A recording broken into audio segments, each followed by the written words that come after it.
Business ownership is the best path to wealth, and buying a business is the fastest way to get there. Now, how do you know if something's a good value? So one way to put everything on an equal measure is to look at what's called the earnings multiple.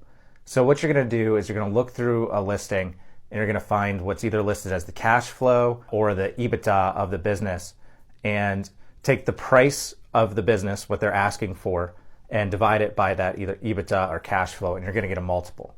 Now, one way that I think about that multiple is it's effectively the number of years it takes to get your money back. So a 3 times multiple means it takes 3 years to get your money back, assuming that there's no growth or change in that particular cash flow. And another way to look at that, if you're more comfortable thinking in terms of yields, you can take the inverse. So you take the cash flow or EBITDA and divide that by the listing price, and you get a yield. So that same 3 times multiple is actually 33% yield. And that's really great when you want to kind of think about it. And if you look and say, hey, this is going to take a 9% SBA loan for me to buy this, but I'm making 33%, I'm paying 9%.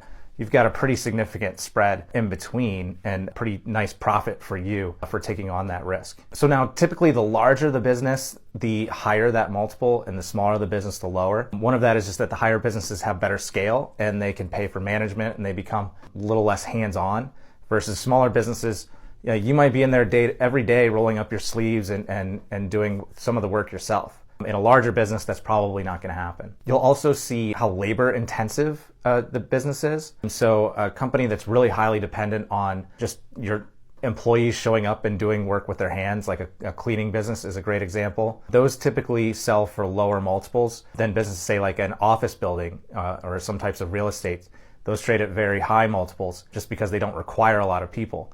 Now, having employees comes with a lot of issues. You're going to spend more time managing the employee base. You're going to need you might need layers of management that stacks on top. Your employees are real people. They're going to have, real people problems, and that's going to be something that you as the owner are going to have to spend some time and energy on.